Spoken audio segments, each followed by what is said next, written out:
Hi friends, welcome to சிண்டிட்டா start smart. இந்த வீடியோவில் என்ன பார்க்க போகிறோம் அப்படின்னா, குரூப் 4 எக்ஸாம்லையும் விஏஓ எக்ஸாம்லையும் 25 marks numerical and mental ability வரும்.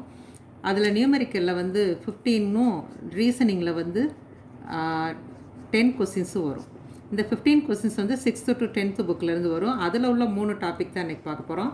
இதில் வந்து எப்படி எடுத்து கொடுத்துருக்கேன் உங்களுக்கு அப்படின்னா, ரிவைஸ் பண்ணுறதுக்கு உங்களுக்கு நேரம் கம்மியாக இருக்கும். So year wise question number வைஸும் கொடுத்துருக்கேன். இப்போ 2019 3 கொஸ்டின் வந்திருக்கு. சராசரி 137, 146, 188 இதெல்லாம் கொஸ்டின் நம்பர். 2016 ஒரு கொஸ்டின் வந்திருக்கு, கொஸ்டின் நம்பர் 139. மீதி எந்த வருஷத்துலையுமே சராசரி கேட்கல. அடுத்த ஒர்க் டைம் வேலை நாட்களில் வந்து இந்த 4 வருஷத்தில் மட்டும் 2 கொஸ்டின் 3 கொஸ்டின்லாம் கேட்டிருக்காங்க. 2019 2 கொஸ்டின், 2016 3, 2014 ஒரு கொஸ்டின், 2013 2. இதெல்லாம் அந்த கொஸ்டின் நம்பர். அதை நீங்கள் கொஸ்டின் பேப்பரில் வெரிஃபை பண்ணிக்கோங்க. அடுத்து ரூட்ஸில் வந்து ரெண்டுமே கேட்டிருக்காங்க. கியூபிக் ரூட்ஸும் கேட்டிருக்காங்க, ஸ்கொயர் ரூட்ஸும் கேட்டிருக்காங்க. பட் எல்லா வருஷமே 4 வருஷம் தான் கேட்டிருக்காங்க. எல்லா வருஷத்துலேயும் ஒரு கொஸ்டின் தான் கேட்டிருக்காங்க. இது கொஸ்டின் நம்பர், அதுக்குரிய கொஸ்டின் நம்பர். வாங்க வீடியோக்குள்ளே போகலாம். இது ஃபஸ்ட்டு டாபிக், ஆவரேஜ். சராசரியில் 2019 வருஷம் 137வது கணக்கு இந்த கணக்கு வந்திருக்கு. இதில் என்ன கொடுத்துருக்காங்க அப்படின்னா, ஒரு வகுப்பில் 12 மாணவர்களின் சராசரி உயரம் 152 சென்டிமீட்டர் என கணக்கிடப்பட்டது. சரிபார்க்கும்போது 172 சென்டிமீட்டர் என்பதை 148 சென்டிமீட்டர் என தவறாக எடுத்துக்கொள்ளப்பட்டதாக தெரிய வந்தது எனில் சரியான சராசரி உயரம் யாதுன்னு கேட்டிருக்காங்க. 12 மாணவர்கள் இருக்காங்க, அவங்களோட சராசரி உயரம் கண்டுபிடிச்சிருக்காங்க. கண்டுபிடிச்சி முடிச்சுட்டு செக் பண்ணும்போது 172ங்கிறத 148ன்னு எழுதியிருக்காங்க. அப்போ 172ன்னு கரெக்டான ஒரு சென்டிமீட்டர் போட்டு சராசரி உயரம் கண்டுபிடிச்சா அந்த உயரம் எவ்வளவுன்னு கேட்டிருக்காங்க. இதுதான் கணக்கு. இப்போ இதோட ஃபார்முலா சராசரி ஈக்குவல் டு கூடுதல் டிவைடட் பை எண்ணிக்கை.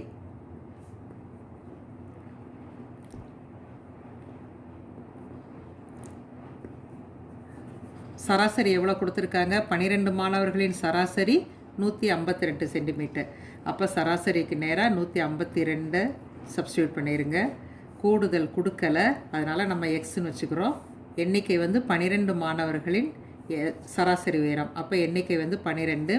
இதை கிராஸ் மல்டிப்ளை பண்ணோம் அப்படின்னா எக்ஸ் ஈக்குவல் டு 12 × 152.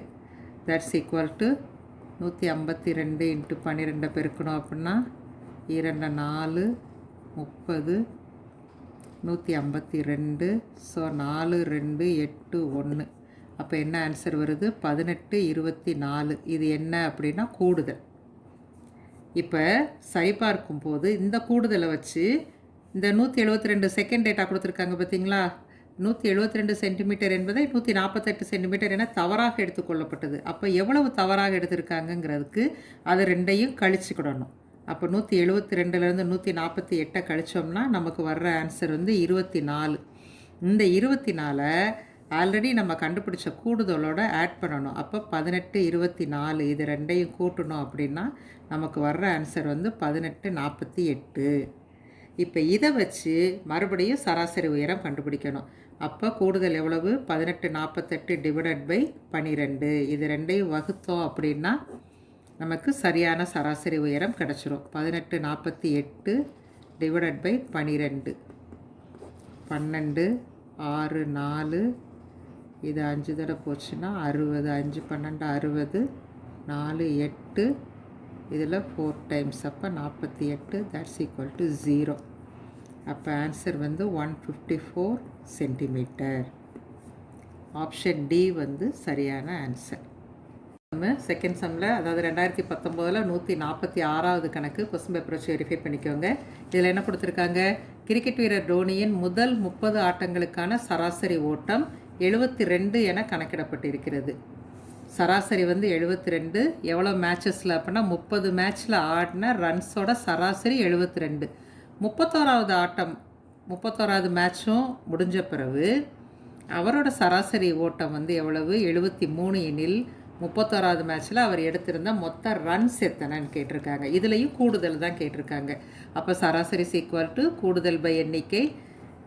கூடுதல் வந்து இதில் எவ்வளோ கொடுத்துருக்காங்க? 72 ஃபஸ்ட்டு ஒன். இதில் கூடுதல் நமக்கு தெரியாது. அப்போ இதை வந்து நம்ம என்ன வச்சுக்கணும், எக்ஸ்ன்னு வச்சுக்கிடணும். எண்ணிக்கை வந்து 30 ஆட்டங்கள், 30 மேட்சஸ் கொடுத்துருக்காங்க. அப்போ எண்ணிக்கைக்கு பதிலாக 30 சப்ஸ்டியூட் பண்ணிக்கலாம். இதிலேருந்து X is equal to 72 into 30, that's equal to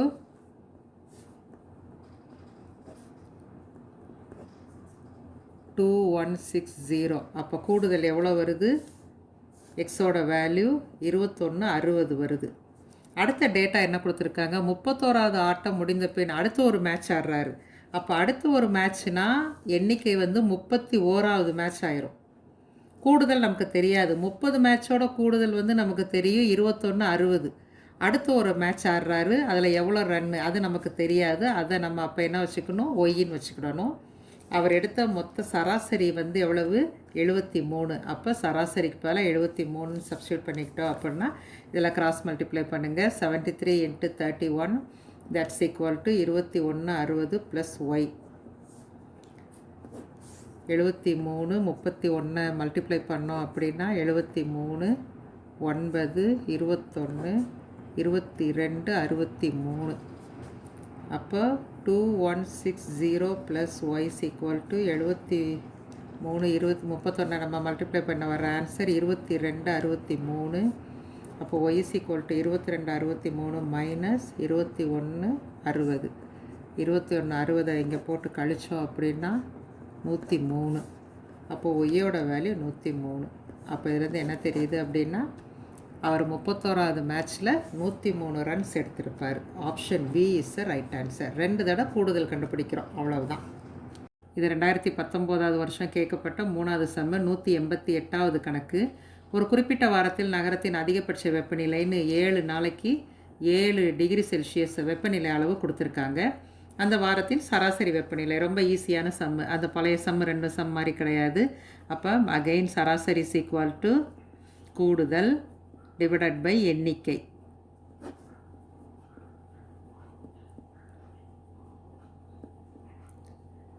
பழைய 2 சம்லையும் கூடுதல் கொடுக்கல. இந்த இதில் எல்லாத்துக்குமே வந்து ரீடிங்ஸ் கொடுத்துருக்காங்க. அப்போ இது எல்லாத்தையுமே நம்ம ஆட் பண்ணிட வேண்டியதுதான். 38.5 plus 33.4 plus 34.7 plus 35.8 plus 32.8 plus 34.3 divided by எண்ணிக்கை எவ்வளவு, வாரத்தில் நகரத்தின் அதிகபட்ச வெப்பநிலைன்னு கொடுத்துருக்காங்க. வாரத்துக்கு 7 நாட்கள். அப்போ டிவைடட் பை 7. இது எல்லாத்தையும் சாதாரணமாக ஆட் பண்ணிட வேண்டியதுதான். 34.8 38.5 33.4 34.7 35.8 38.2.8 34.3. 7 வந்திருக்கா, 5 6 7. இப்போ எல்லாத்தையும் நம்ம ஆட் பண்ணோம் அப்படின்னா 8 10 3 4 24. அப்போ எவ்வளோ வருது, 244.3 டிவைடட் பை 7. இது ரெண்டையும் வகுத்தோம் அப்படின்னா நமக்கு எவ்வளோ வருதுன்னா 34.9. 34.9 B is a right answer. இது 2016வது வருஷம் 139. 2016 ஒரே ஒரு கொஸ்டின் தான் கேட்டிருக்காங்க. அதில் கொஸ்டின் நம்பர் 139. 10 குழந்தைகளின் சராசரி மதிப்பெண் 80 எனில் அவர்களின் மொத்த மதிப்பெண்கள். இங்கே என்ன கொடுத்துருக்காங்க, எண்ணிக்கை கொடுத்துட்டாங்க, சராசரி கொடுத்துருக்காங்க, மொத்த மதிப்பெண்கள் கேட்டிருக்காங்க. அகெயின் ஃபார்முலா சராசரி இஸ் ஈக்குவல் டு கூடுதல் டிவைடட் பை எண்ணிக்கை.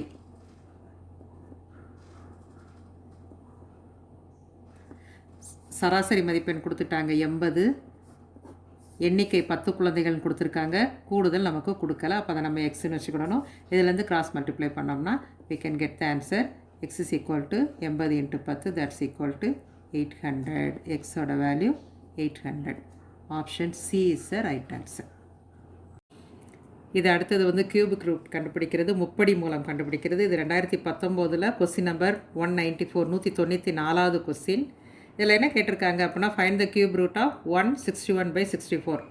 61/64 முப்படி மூலம் காண்க. இப்போ முப்படி மூலம் கண்டுபிடிக்கிறதுக்கு இது என்ன பின்னமாக இருக்குன்னா கலப்பு பின்னமாக இருக்குது.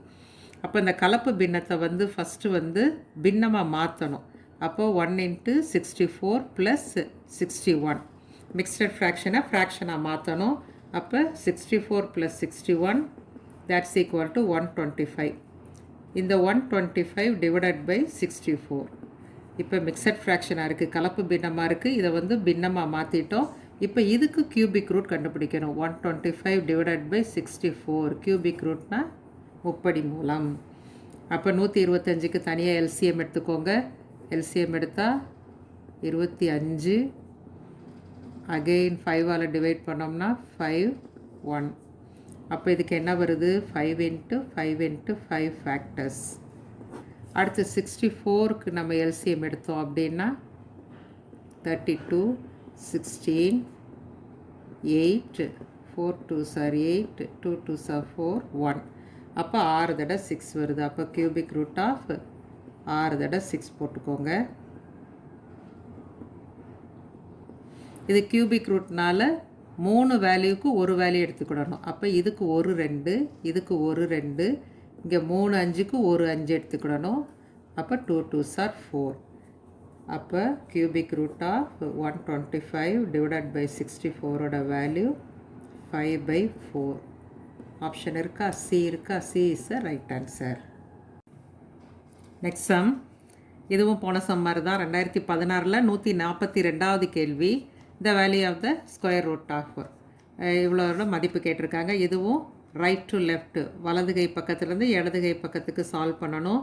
அப்போ first 609 plus square root of 248 plus square root of 60 plus square root of 7 plus square root of 81ன்னு சம்ம கொடுத்துருக்காங்க. இப்போ ஃபஸ்ட்டு வந்து என்னது? ஸ்கொயர் ரூட் ஆஃப் 81 இருக்குது. 9 9s are 81. அப்போ 81க்கு ஸ்கொயர் ரூட் வேல்யூ வந்து என்னது? 9. இந்த 9ஐ 7ஓட கூட்டுங்க. அப்போ என்ன ஆகும்? 609 plus square root of 248 plus square root of 60 plus அந்த 7ஓட கூட்டினோம்னா ஸ்கொயர் ரூட் ஆஃப் 16. அடுத்து இந்த 16ஓட வேல்யூ என்னது? 4 4s are 60. நான் அங்கே 16. அப்போ இதுக்கு பதிலாக 4. இந்த 4ஓட வேல்யூவை இந்த 60ஓட சேர்த்துக்கிடணும். அப்போ என்னாகும்? 609 ப்ளஸ் 248 ப்ளஸ் 64 மாறிடும். அகெயின் 64க்கு 8 8s are 64. அப்போ இந்த 64ஓட ஸ்கொயர் ரூட் வேல்யூ வந்து 8. இந்த 8ஐ 240ஓட கூட்டிக்கிடணும். அப்போ 609 ப்ளஸ் 240ஓட கூட்டினோம்னா 256. 256ஓட வேல்யூ வந்து என்ன அப்படின்னா 16 × 16 256. மல்டிப்ளை பண்ணி பார்த்துக்கோங்க. 6 3 9 16 256. அப்போ 256ஓட ஸ்கொயர் ரூட் வேல்யூ வந்து என்னது? 16. இந்த 16 609ஓட கூட்டினோம் அப்படின்னா நமக்கு என்ன வேல்யூ கிடைக்கும்? 625. 625ஓட ஸ்கொயர் ரூட் வேல்யூ வந்து என்னது? 25 × 25. மல்டிப்ளை பண்ணி பார்த்துக்கோங்க. 25 2 12 50 625. அப்போ 25. ஆப்ஷன் பி இருக்கா? Next sum. சிம்பிளிஃபிகேஷன். ரொம்ப சிம்பிள் சிம்பிளிஃபிகேஷன் தான். 2014 வருஷம் 120வது சம்மாக கொடுத்துருக்காங்க. சுருக்குகன்னு போட்டு ஒரு 4 வேல்யூ கொடுத்து அதுக்கு ஸ்கொயர் ரூட் கண்டுபிடிக்க சொல்லியிருக்காங்க. இந்த ஸ்கொயர் ரூட்டில் எப்படி கண்டுபிடிக்கணும்னா ஃப்ரம் ரைட் டு லெஃப்ட் போகணும். வலது கை பக்கத்துலேருந்து இடது கை பக்கம் சால்வ் பண்ணிக்கிட்டே போகணும். அப்போ ஃபஸ்ட்டு 49க்கு square root value first 7 7s are 49. அப்படி தானே? அப்போ இந்த ஸ்கொயர் ரூட் வேல்யூ ஆஃப் 49 வந்து என்னது? 7. இந்த 7ஐ வந்து இந்த 74ஓட ஆட் பண்ணணும். அப்போ நமக்கு என்ன ஆகும்? 214 plus square root of 112 plus 74ஓட ஆட் பண்ணோம்னா அந்த வேல்யூ வந்து 81 ஆயிரும். அடுத்து 81க்கு ஸ்கொயர் ரூட் வேல்யூ. அப்போ 9 × 9s are 81. 9 9 81. அப்போ இதோட வேல்யூ வந்து 9. இந்த 9ஐ இதோட சேர்த்துக்கோங்க. அப்போ அந்த வேல்யூ என்ன ஆகும்? ஸ்கொயர் ரூட் ஆஃப் 214 ப்ளஸ் 112ஓட 9ஐ கூட்டினோம்னா 121. அகெயின் இந்த 121க்கு நம்ம ஃபேக்டர்ஸ் கண்டுபிடிக்கணும். அப்போ 11 11 121. அப்போ இதுக்கு பதிலாக நம்ம 11 எடுத்துக்கலாம். இதை இந்த 214ஓட கூட்டணும். அப்போ ஃபைனல் வேல்யூ என்ன வரும்? 214 + 11 ஸ்கொயர் ரூட் ஆஃப் 225. 225ஓட ஸ்கொயர் ரூட் வேல்யூ வந்து எவ்வளவு 15. நெக்ஸ்ட் சம் இது வந்து 2011 19வது கணக்காக கேட்டிருக்காங்க. 5√2 ப்ளஸ் ஸ்கொயர் ரூட் ஆஃப் 32வின் மதிப்பு. இப்போ வேல்யூ கண்டுபிடிக்க சொல்லியிருக்காங்க. இது வந்து 5√2 இருக்குது, இங்கே வந்து 32 இருக்குது. அப்போ 5√2 ப்ளஸ் இந்த 32வை எப்படி பிரிக்கலாம் அப்படின்னா 8 4 சார் 32 பிரிக்கலாம். 8 நாங்கள் 32. அகைன் இந்த 8ஐ வந்து மறுபடியும் பிரிக்கலாம். அப்போ 5√2 ப்ளஸ் 4 2 சார் 8ன்னு பிரிக்கலாமா? அடுத்தது இங்கே √2 இருக்கிறதுனால √2வை மட்டும் உள்ளே வச்சுட்டோம் அப்படின்னா ஸ்கொயர் ரூட் ஆஃப் 4 வந்து 4 ஸ்கொயர் ஆயிரும். அப்போ வெளியே எடுத்தோம்னா 4 வந்துடும். இது ரெண்டையும் ஆட் பண்ணோம் அப்படின்னா ஹோல் நம்பர்ஸ் ஆட் பண்ணுங்கள். 5 + 4 9. அப்போ 9√2. 9√2 is the right answer, D option. Next topic work and time, வேலை நாட்கள். இது 2019வது வருஷம் 143வது கணக்காக வந்திருக்கு. இதில் என்ன கொடுத்துருக்காங்க அப்படின்னா ஏ என்பவர் ஒரு வேலையை 20 நாளில் செய்கிறாரு. ஏ என்பவர் 20 நாள்லையும் பி என்பவர் அதே வேலையை 30 நாட்களிலும் செய்து முடிப்பார்கள். தனித்தனியாக செய்கிறாங்க. ஏ என்பவர் 20 நாளில், பி என்பவர் 30 நாளில் செய்கிறாங்க. அவ்விருவரும் சேர்ந்து அவ்வேலையை செய்ய எத்தனை நாட்கள் ஆகும்? வேலை நாட்களில் நமக்கு ஒரு ஃபார்முலா இருக்குது. அதை நீங்கள் வந்து பைஹார்ட் பண்ணிக்கணும். எப்பயுமே work is inversely proportional to time. Inversely ப்ரொபோஷ்னல்னால் டே கூட கூட கூட ஒர்க்கு வந்து குறையும். இந்த ஃபார்முலாவை நீங்கள் ஞாபகத்தில் வச்சுக்கோங்க. எல்லா சம்முமே போட்டுடலாம். அப்போ இதில் நம்ம சப்ஸ்டியூட் பண்ணோம் அப்படின்னா டைம் ஆர் டே இதனால் வச்சுக்கோங்க. அப்போ work is inversely proportional to day. அப்போ ஏ வந்து என்ன செய்கிறாரு 1/20. அடுத்து பியோட வேல்யூ சப்ஸ்டியூட் பண்ணோம் அப்படின்னா 1/30. என்ன கேட்டிருக்காங்க? அவ்விருவரும் சேர்ந்து அவ்வேலையை செய்து முடிக்க எத்தனை நாட்கள் ஆகும்? ரெண்டையும் ஆட் பண்ணிட வேண்டியதுதான். அப்போ a + b = 1/20 + 1/30. இதுக்கு எல்சிஎம் எடுத்தோம்னா 60. அப்போ இங்கே 3 + 2 அப்போ 5/60. 5/60 கேன்சல் பண்ணோம் அப்படின்னா 1/20. அப்போ டைம் டேட் எவ்வளோ வருது? எவ்வளோ டேஸ் வருது? 12 டேஸ் வருது. B is the right answer. Next sum இது வந்து 2019 144வது கணக்காக கேட்டிருக்காங்க. இதில் என்ன கொடுத்துருக்காங்கன்னா 14 அச்சு கோர்ப்பவர்கள் 5 மணி நேரத்தில் 70 பக்கங்களை முடிச்சிருக்காங்க. ஒரு புத்தகத்தோட 70 பக்கங்கள். அடுத்து 10 மணி நேரத்தில் 100 பக்கங்கள் முடிக்கணும்னா எவ்வளோ அச்சு கோர்ப்பவர்கள் வேணும் அப்படின்னு கேட்டிருக்காங்க. இந்த மாதிரி சம்முக்கு நம்ம ஒரு ஃபார்முலா ஞாபகத்தில் வச்சுக்கிடணும். W = PhD அப்படின்னு ஒரு ஃபார்முலா வச்சுக்கணும். இது வந்து ஷார்ட்கட் மெத்தட். இதில் W என்ன? இதில் வந்து என்ன கேட்டிருக்காங்க? 14 பேர் 5 மணி நேரத்தில் 70 பக்கம் முடித்தாங்க அப்படின்னா 10 மணி நேரத்தில் 100 பக்கம் முடிகிறதுக்கு எத்தனை பேர்? அப்போ கம்பேரிசன் இங்கே இருக்குது. அப்போ W1 P1 H1 D1 என்னன்னு எழுதிக்கிடணும். அடுத்தது W2 P2 H2 D2 என்னன்னு எழுதிக்கணும். Wனா ஒர்க்கு வேலை, Pனா நம்பர் ஆஃப் பர்சன்ஸ் எத்தனை பேர், ஹெச்னா ஹவர்ஸ் எவ்வளோ மணி நேரம், டினா டேஸ் இங்கே கொடுக்கவே இல்லை. அப்போ அதை வந்து இக்னோர் பண்ணிக்கலாம் நம்ம. இப்போ ஃபஸ்ட்டு ஒன்றில் வந்து ஒர்க்கு என்ன முடிஞ்சிருக்கு, எவ்வளோ பக்கங்கள் முடிச்சிருக்காங்க? 70 பக்கங்கள் முடிச்சிருக்காங்க. எத்தனை பேர்? 14 பேர் முடிச்சிருக்காங்க.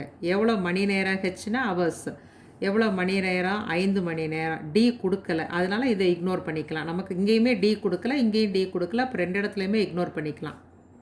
அடுத்து செகண்ட் டேட்டாவில் என்ன கொடுத்துருக்காங்க? ஒர்க் எவ்வளோ கொடுத்துருக்காங்க? 100 பக்கங்கள் முடிக்கணும். எத்தனை பர்சன்ஸ், எத்தனை அச்சுக்கோர்ப்பவர்கள் தேவைன்னு தான் கேட்டிருக்காங்க. அப்போ P2 தான் கேட்டிருக்காங்க. எவ்வளோ மணி நேரம்? 10 மணி நேரம். இப்படி எடுத்து எழுதி வச்சுட்டு இதில் போய் நம்ம போய் சப்ஸ்டியூட் பண்ணிட வேண்டியதுதான். அப்போ W1 = P1 H1ன்னு போட்டுக்கோங்க ஃபஸ்ட்டுக்கு, டிவைடட் பை W2 = P2 H2ன்னு போட்டுக்கோங்க. நான் டிஏ இக்னோர் பண்ணிட்டேன்னா இங்கே டேஸே கொடுக்கல, நம்பர் ஆஃப் டேஸே நம்ம கொடுக்கல, அதனால் இக்னோர் பண்ணிட்டேன். இதில் போய் அப்படியே இதை சப்ஸ்டியூட் பண்ணிடுங்க. அப்போ W1 எவ்வளோ வரும்? அதுக்கு முன்னாடி கிராஸ் மல்டிப்ளை பண்ணிட்டா கூட நமக்கு ஈஸியாக இருக்கும்.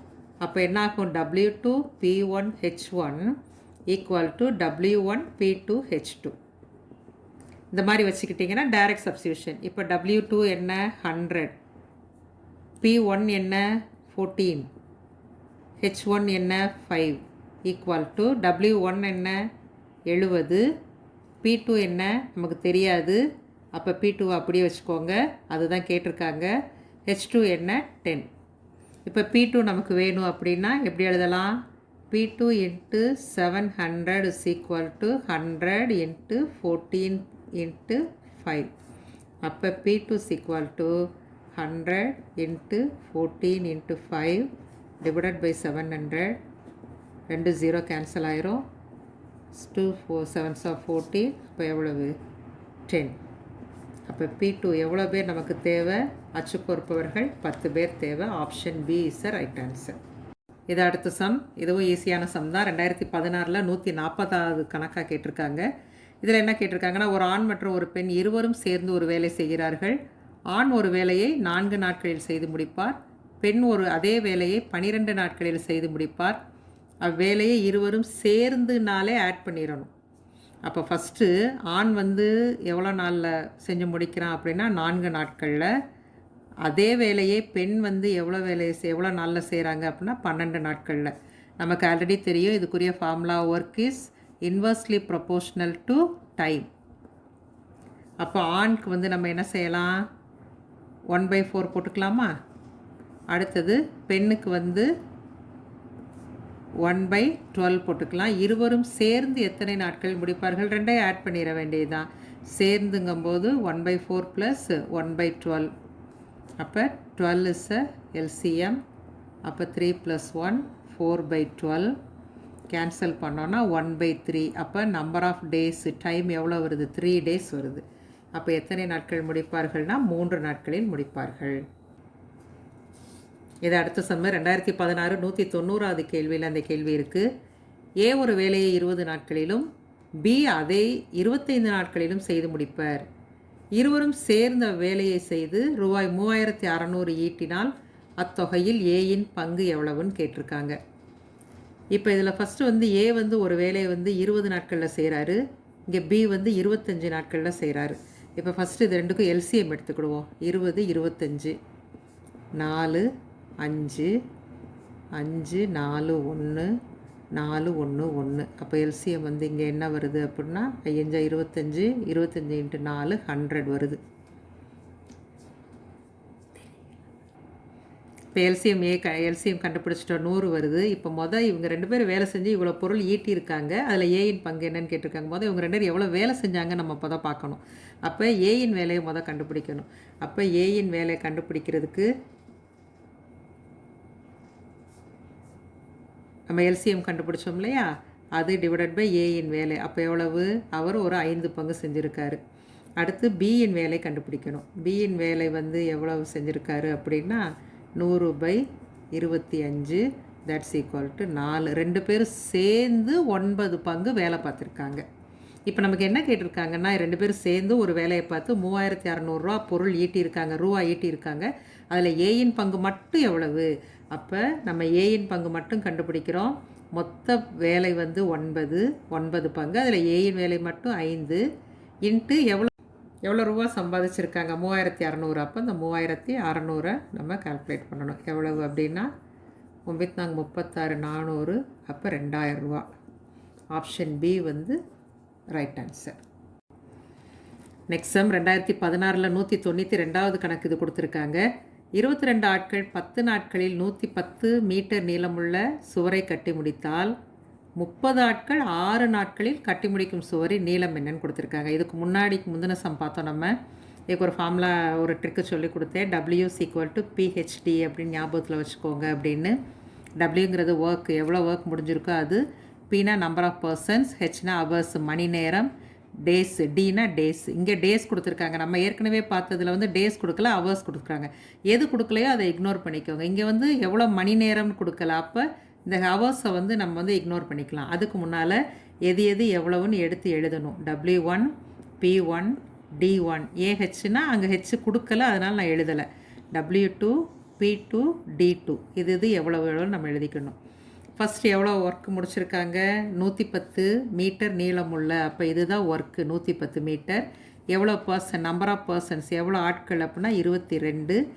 எவ்வளோ டேஸ்? 10 நாட்களில் முடிச்சிருக்காங்க. அப்போ இங்கே 10. ரெண்டாவது எவ்வளவு? சுவரின் நீளம் தான் கேட்டிருக்காங்க. ஒர்க்கு எவ்வளோ நடந்திருக்குன்னு தான் கேட்டிருக்காங்க. அப்போ W2 தான் கேட்டிருக்காங்க. நம்பர் ஆஃப் பர்சன்ஸ் P2 30 ஆட்கள். எத்தனை நாட்களில்?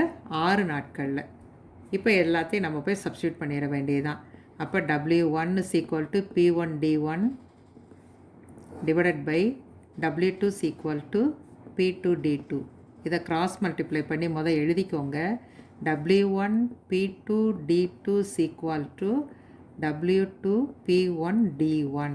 இதை அப்படி டைரெக்டாக இருந்து சப்ஸ்டியூட் பண்ணிக்கலாம். W1 110 இன்ட்டு P2 30, இங்கே D2 6 ஈக்குவல் டு W2 தான் நமக்கு தெரியாது, அதுதான் கண்டுபிடிக்கணும். P1 22, D1 10. இதை எடுத்து எழுதிக்கோங்க. W2 is equal to 110 into 30 into 6 divided by 22 into 10. 0 0 get cancel. 1 11 11, 2 11 22, 4 2 32 6. அப்போ எவ்வளவு? 30 இன்ட்டு 3 90 நாட்கள் வந்துருச்சா? Option B is answer. 90 meter கட்டியிருப்பாங்க. எவ்வளோ பேர்? 30 பேர் 6 நாட்களில். நெக்ஸ்ட் சம் 2013 132வது கணக்கு இது கேட்டிருக்காங்க. இதில் என்ன கணக்கு கேட்டிருக்காங்கன்னா, A can complete 2/3 part of a work in 10 days. A can complete 1/3 part of same work in how many days அப்படின்னு கேட்டிருக்காங்க. அதாவது 3ல் 2 மடங்கு வேலையை 10 நாளில் முடிக்கிறாரு, மீதி 1 பங்கு வேலையை எவ்வளோ நாளில் முடிப்பாருன்னு கேட்டிருக்காங்க. அப்போ 2/3 பார்ட் ஆஃப் ஏயோட வேலை எவ்வளவு? 10 days. இந்த ஏயோட வேல்யூ எவ்வளோ நம்ம கண்டுபிடிச்சிக்கிடணும். அப்போ ஏயோட வேல்யூ எவ்வளவு? 10 இன்ட்டு 3 டிவைடட் பை 2 எவ்வளவு? 30/2, தட்ஸ் ஈக்குவல் டு 15. இந்த ஏயோட வேல்யூவை 1/3 பார்ட் ஆஃப் ஏல போய் கண்டுபிடிச்சிடணும். அதே வேலையை அடுத்தது 1/3 கண்டுபிடிக்கிறாரு. அப்போ 1/3 into A equal to how many டேஸ்ன்னு போட்டிருக்காங்க. அப்போ 1/3 இன்ட்டு ஏயோட வேல்யூ எவ்வளவு? 15. அப்போ 15/3, that's equal to 5 days. Option என்னது? C is the right answer. Next sum 2014 124வது கணக்காக கேட்டிருக்காங்க. இந்த கணக்கில் என்ன கேட்டிருக்காங்கன்னா, ஒரு தொட்டியை 2 குழாய்கள் கொண்டு தனித்தனியே முறையே 30 நிமிடங்கள் 40 நிமிடங்கள் நிரப்புகிறாங்க. மற்றொரு குழாய் நீர் நிரம்பிய தொட்டியை 24 நிமிடங்களில் காலி செஞ்சிடும். தொட்டி காலியாக இருந்து 3 குழாய்களும் ஒரே சமயத்தில் திறந்து விடப்பட்டால் அத்தொட்டி எத்தனை நிமிடங்களில் நிரப்பும்? இதில் ஒரு விஷயம் நம்ம தெரிஞ்சுக்கணும். இங்கிலீஷ் மீடியத்துலேயும் சரி, ஃபில்டு அப்படின்னா ஃபில் பண்ணால் அதை ஆட் பண்ணணும்.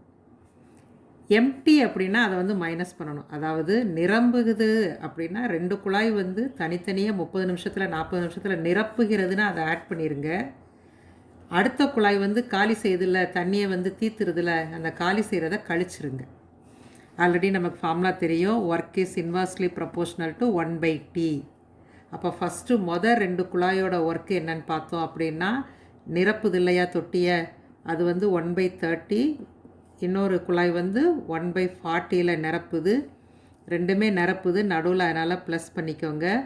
அடுத்த குழாய் என்னது? காலியாக்குது, அதை மைனஸ் பண்ணிக்கோங்க. 1/24 அவ்வளவுதான்.